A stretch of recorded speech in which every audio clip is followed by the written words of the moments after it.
Bonjour, chers élèves, comment allez-vous?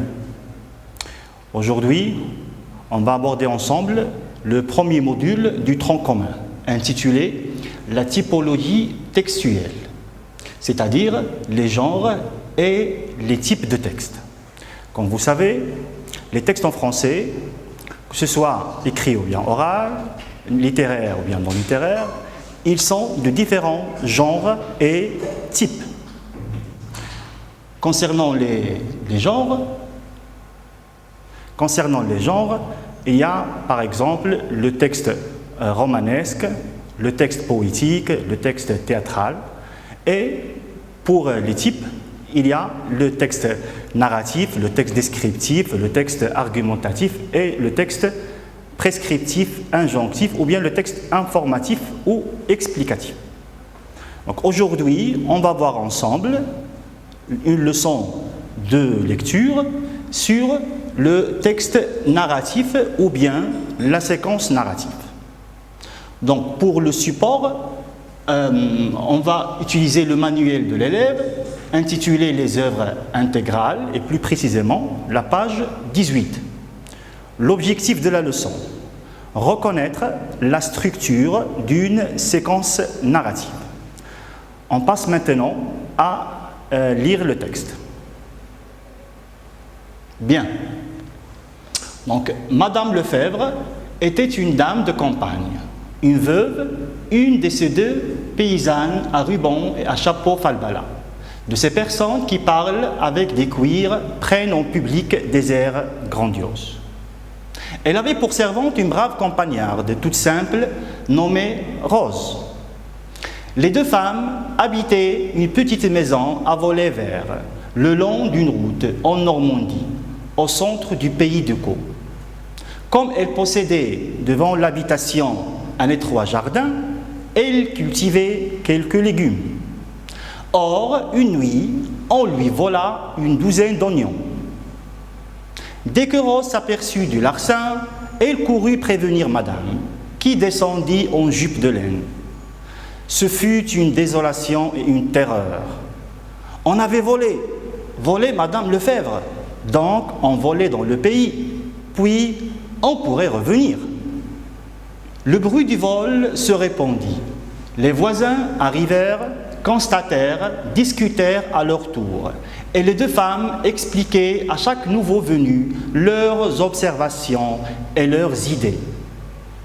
Un fermier d'à côté leur offrit ce conseil. Vous devriez avoir un chien. C'est vrai cela, elle devrait avoir un chien, quand ce ne serait que pour donner l'éveil. Pas un gros chien, Seigneur. Que ferait-elle d'un gros chien? Il les ruinerait en nourriture. Mais un petit chien, en Normandie, on prononce quin, un petit freluquet de quin qui jappe. Rose, qui aimait les bêtes, apporta ses raisons et les défendit avec astuce. Donc, elle fut décidée qu'on aurait un chien, un tout petit chien. Donc, il s'agit bien sûr d'un récit, d'un texte narratif qui obéit aux étapes du schéma narratif. Donc, pour commencer l'étude de ce texte, on va voir d'abord l'identification de ce texte, ou bien de quoi ce texte est-il extrait. Donc, c'est un extrait d'une nouvelle de Guy de Maupassant intitulée Pierrot. Et puis, on va voir aussi l'idée principale de ce texte, qui s'agit d'une histoire de vol d'un larcin, des oignons de Madame Lefebvre. Donc, Madame Lefebvre, une paysanne qui habitait avec sa servante Rose, fut volée un soir. Ses voisins, qui sont les villageois, lui ont conseillé d'adopter un petit chien pour surveiller la maison. On passe maintenant aux axes de lecture. Donc, comme premier axe, on va traiter l'étude énonciative ou bien la situation d'énonciation.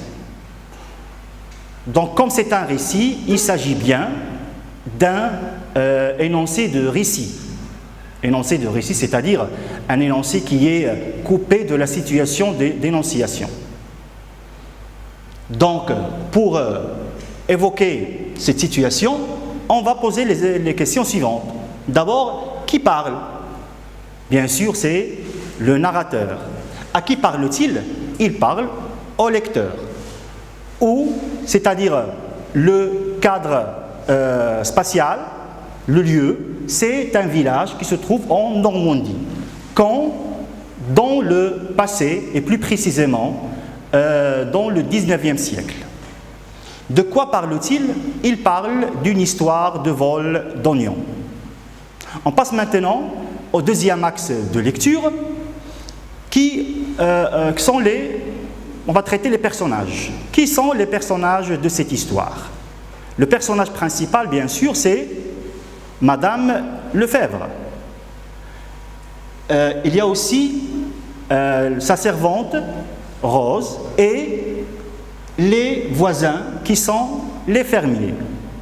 On passe maintenant à traiter les temps des verbes.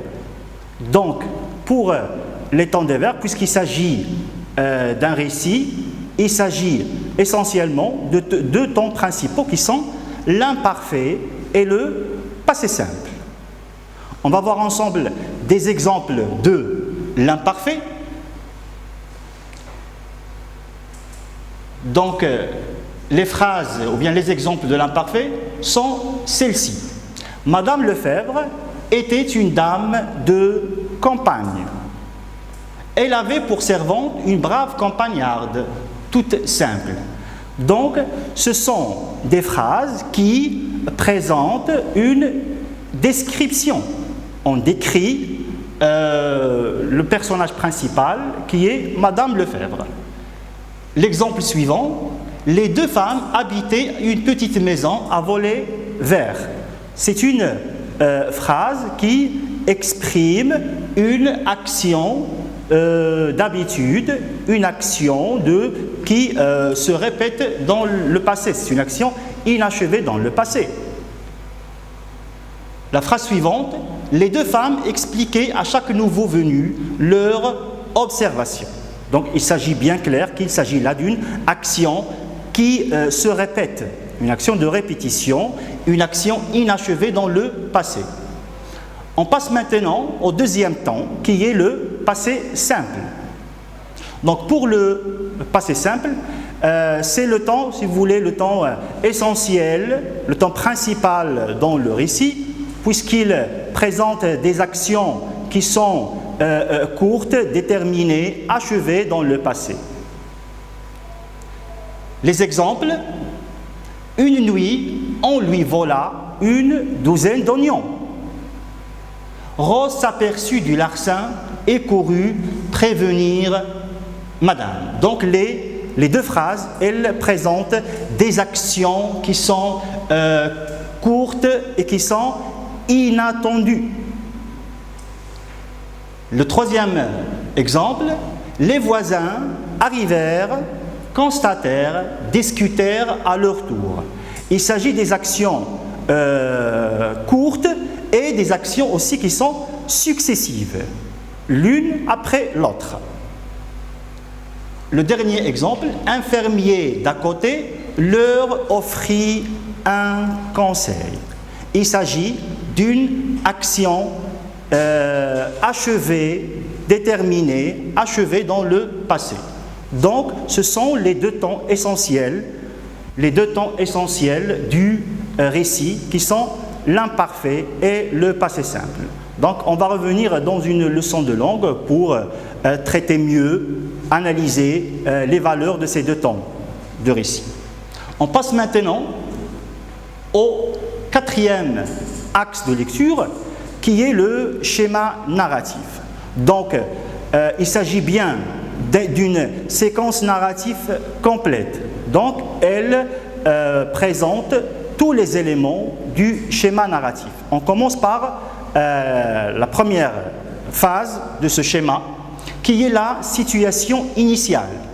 La situation initiale, on l'appelle aussi l'incipit, c'est une phase de présentation. On présente, l'auteur ou bien le narrateur nous présente le cadre spatio-temporel, il nous présente aussi les personnages et le mode de l'action de départ, qui est généralement une action calme, apaisée et équilibrée. Donc, le passage du texte qui présente cette situation initiale, il commence par Madame Lefebvre jusqu'à comme elle possédait devant l'habitation un étroit jardin, elle cultivait quelques légumes.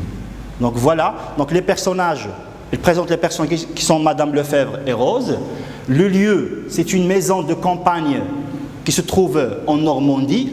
Le temps, c'est le temps passé et plus exactement le 19e siècle. Et la situation de départ, ils vivaient tranquillement ensemble, ils exerçaient l'activité de la cultivation des légumes. Donc c'est une action calme et apaisée. On passe maintenant à la deuxième étape du schéma narratif, qui est la perturbation ou bien l'événement perturbateur. Donc cette étape est essentielle dans la séquence narrative parce qu'elle fait une rupture avec la situation de départ et elle marque une agitation, une perturbation dans le texte et qui interpelle les personnages à agir devant un certain problème devant eux. Donc, la phrase qui montre clairement dans le texte cette perturbation, c'est « or ». C'est un connecteur logique qui marque l'opposition, la concession. Or, une nuit, on lui vola une dizaine d'oignons. Donc, la perturbation, c'est l'incident du vol des oignons de Madame Lefebvre. On passe maintenant à la troisième étape du schéma narratif, qui sont les péripéties. Donc, les péripéties, ce sont l'ensemble des événements, l'évolution de ces événements après la perturbation. Comment les personnages agissent dans l'histoire, dans la recherche de la solution à ce problème déjà posé par la perturbation. Donc, le paragraphe qui présente ces péripéties, je tiens à vous dire que les péripéties, c'est la partie la plus longue, si vous voulez, du récit, parce qu'elle présente un ensemble des événements différents qui nous conduisent vers le rebondissement et le dénouement de l'histoire. Donc, quelles sont ces péripéties? On va lire ensemble le passage. Dès que Rose s'aperçut du larcin, elle courut prévenir Madame, qui descendit en jupe de laine. Ce fut une désolation et une terreur. On avait volé Madame Lefebvre, donc on volait dans le pays, puis on pouvait revenir. Donc là, l'événement, c'est l'affolement et la panique de Madame Lefebvre et de sa servante. La deuxième péripétie, ou bien le deuxième événement, le bruit du vol se répandit. Les voisins arrivèrent, constatèrent, discutèrent à leur tour, et les deux femmes expliquaient à chaque nouveau venu leurs observations et leurs idées.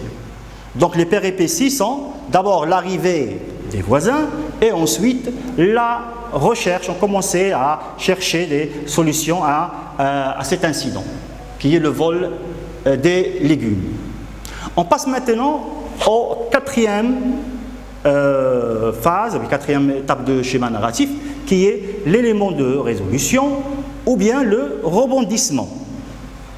Donc, il s'agit là bien sûr de la proposition de la solution. On parvient dans l'histoire à donner une solution à l'agitation et la perturbation déjà présentées avant.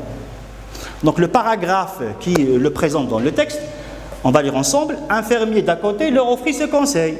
Vous devriez avoir un chien. C'est vrai cela, elle devrait avoir un chien. Quand ce ne serait que pour donner l'éveil. Pas un gros chien, Seigneur. Que ferait-elle d'un gros chien? Il les ruinerait en nourriture, mais un petit chien, en Normandie, on prononce quin, un petit froliquet de quin qui jappe.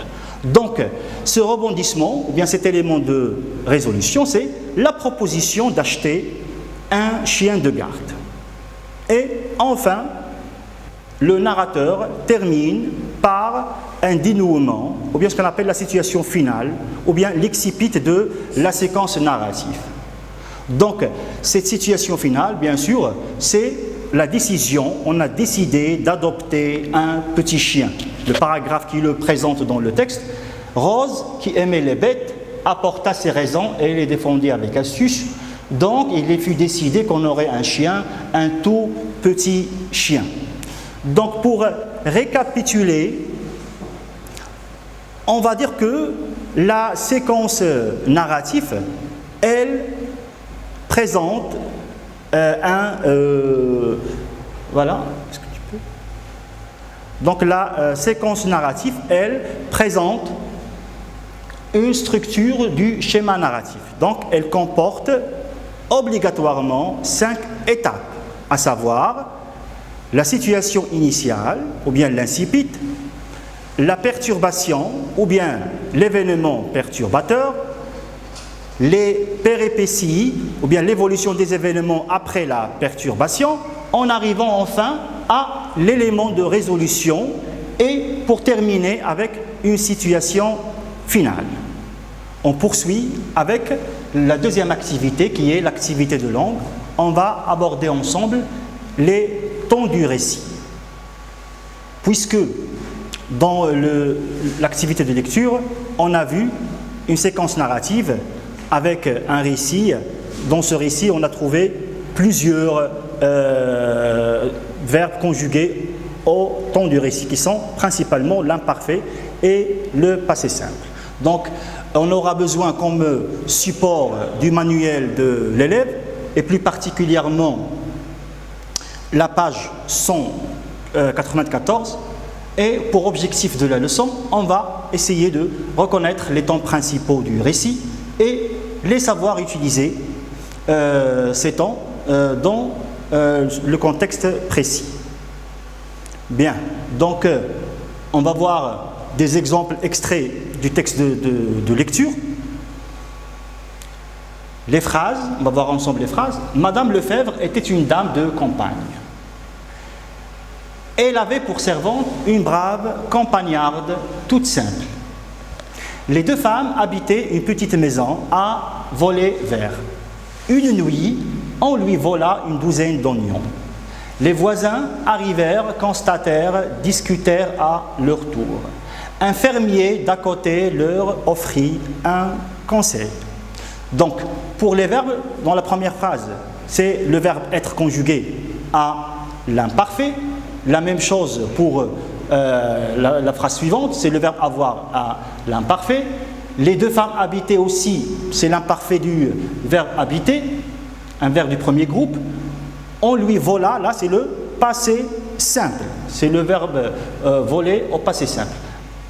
Les voisins arrivèrent, constatèrent, discutèrent, ces trois verbes conjugués au passé simple, et la même chose pour le verbe offrir. Donc là, il faut préciser que les temps du récit sont essentiellement l'imparfait et le passé simple, mais il y a aussi d'autres temps utilisés dans le récit, à savoir par exemple le passé composé dans le récit essentiellement oral, le passé antérieur, le plus que parfait, et le conditionnel présent ou bien le futur dans le passé. Mais dans cette séance, on va nous focaliser surtout sur ces deux temps essentiels qui sont l'imparfait et le passé simple. On va commencer avec l'imparfait et ses valeurs. Voilà, donc on va lire ensemble ces exemples. La semaine, il rentrait à midi, prenait son journal et se mettait à lire sans dire un mot. Donc dans cette phrase, on voit que le sujet, il est habitué de faire la même chose pendant tous les jours de la semaine. Donc c'est une action dure, une action inachevée, une action de répétition et d'habitude. Donc on a utilisé l'imparfait parce que dans le passé, lorsqu'on est devant une situation inachevée, une situation qui est d'habitude de répétition, on utilise obligatoirement l'imparfait. Donc pour la deuxième phrase, tous les samedis, Maître Hochkorn se rendait au marché. Donc là, il s'agit, le verbe se rendre, et là, il est utilisé à l'imparfait parce qu'il s'agit d'une action qui est dure dans le passé, une action qui n'a pas de fin parce qu'il répète l'action tous les samedis. C'est une action inachevée dans le passé.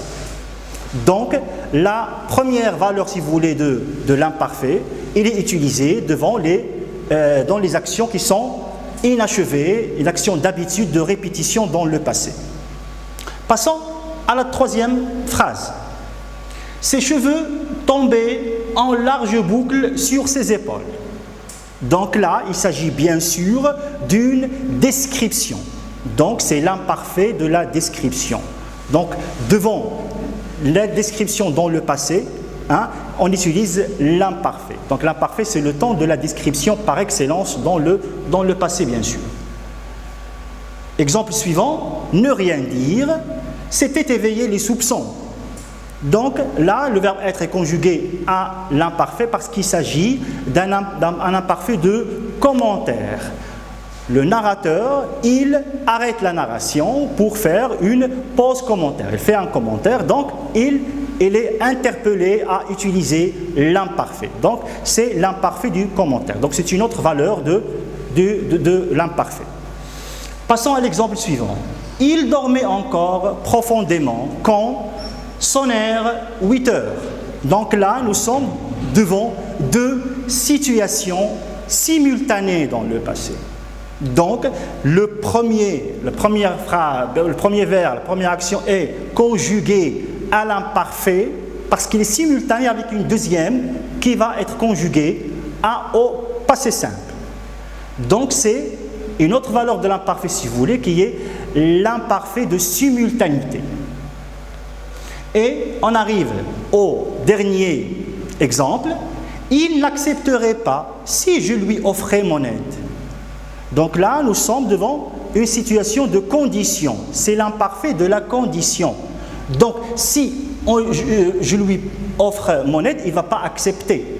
Donc, l'imparfait dans cette action avec le conditionnel présent, bien le futur dans le passé comme résultat à cette action. Donc, c'est l'imparfait de la condition. Donc, si on veut récapituler les valeurs de l'imparfait que nous avons pu relever, on trouve que les valeurs essentielles sont d'abord la description, l'habitude ou bien la répétition de l'action. On peut ajouter la valeur de l'imparfait du commentaire, l'imparfait de simultanéité et l'imparfait de la condition. On passe maintenant au passé simple et ses valeurs, les valeurs du passé simple. On va lire ensemble les exemples.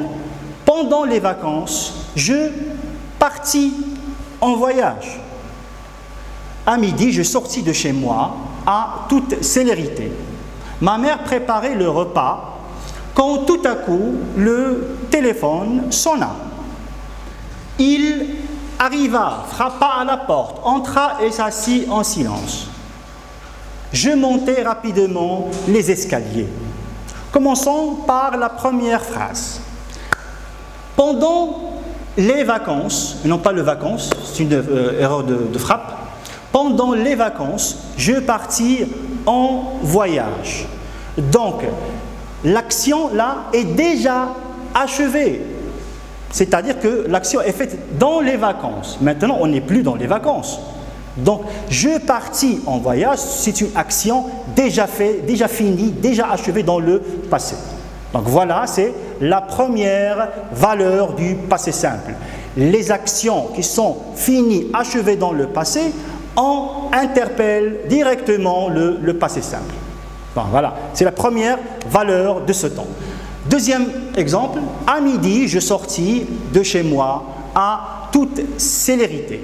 Donc là, on détermine le temps. C'est une action bien déterminée dans le temps. On précise le temps. À midi, je sortis. Donc, une action bien déterminée dans le temps, on utilise le passé simple. Troisième phrase, ma mère préparait le repas. Quand tout à coup, le téléphone sonna. Donc là, il s'agit d'une action courte, une action inattendue. Hein? Donc, c'est le passé simple d'une action qui est brusque, inattendue dans le passé. Une rupture avec un verbe, une action, on met le passé simple. Quatrième exemple, il arriva, frappa à la porte, entra et s'assit en silence. Là, c'est le passé simple des actions qui sont successives, l'une après l'autre. Action courte, rapide et successive. Donc, c'est une autre valeur du passé simple. Il s'agit bien sûr des actions successives. Et enfin, je montais rapidement les escaliers. Là, c'est une action de courte durée, une action rapide et courte. Je montais les escaliers, c'est-à-dire dans quelques secondes. Voilà. Donc, on passe maintenant à l'exercice d'application. Donc, choisissez la bonne conjugaison entre l'imparfait et le passé simple en indiquant la valeur de chaque temps. Voilà, je vais proposer un petit texte. Autrefois en Bretagne, Merlin l'enchanteur était ou bien fut, le verbe être, était ou bien fut un magicien. Donc c'est à vous de choisir entre l'imparfait et le passé simple. Il aimait ou bien aima beaucoup le prince Uther Pendragon et souvent il le conseillait ou bien conseilla. Un jour, le prince décidait ou bien décida de se marier. Il donna, toujours l'imparfait, le passé simple. Vous allez opter dans votre choix, par l'un d'eux, une grande fête dans son château au pays de Galles. Tous les seigneurs arrivèrent avec leurs filles et leurs épouses. Parmi eux, il y avait, ou bien eu, le grand-duc de Tintagel et sa fille éblouissante. Dès que le prince Uther l'apercevait, bien aperçut, il en tomba follement amoureux. Il demanda de l'aide pour la conquérir. Vous avez quelques minutes de réflexion et puis voici les réponses. Le corrigé de l'exercice. Autrefois en Bretagne, Merlin l'enchanteur était l'imparfait. C'est l'imparfait de la description. Était un magicien. Il aimait, l'imparfait bien sûr, beaucoup le prince. La valeur, c'est la description aussi. Et souvent, il le conseillait. Le conseiller, c'est une action d'habitude, de répétition. Souvent, à chaque fois, il le conseillait. Donc, c'est l'imparfait de la répétition. Et puis un jour, le prince décida. C'est une action bien déterminée dans le passé. Un jour, et décider, bien sûr, c'est une action courte, déterminée dans le passé. C'est le passé simple. Il donna une grande fête dans son château au pays de Galles. C'est une action achevée dans le passé. Tous les seigneurs arrivèrent avec leurs filles et leurs épouses. Une action courte et achevée. Le passé simple, bien sûr. Parmi eux, il y avait le grand-duc de Tintagel. Là, il faut mettre l'imparfait de la description. Et sa fille éblouissante, dès que le prince Uther l'aperçut, c'est une action brusque, inattendue. Il en tomba follement amoureux. Donc, tomba, c'est le passé simple. Et enfin, il demanda de l'aide pour la conquérir. Donc, on termine avec la dernière phrase. Il demanda de l'aide pour la conquérir. Là, il s'agit bien sûr du passé simple parce qu'il s'agit d'une action courte, achevée dans le passé. Voilà, donc la séance est terminée. Je vous remercie et à bientôt.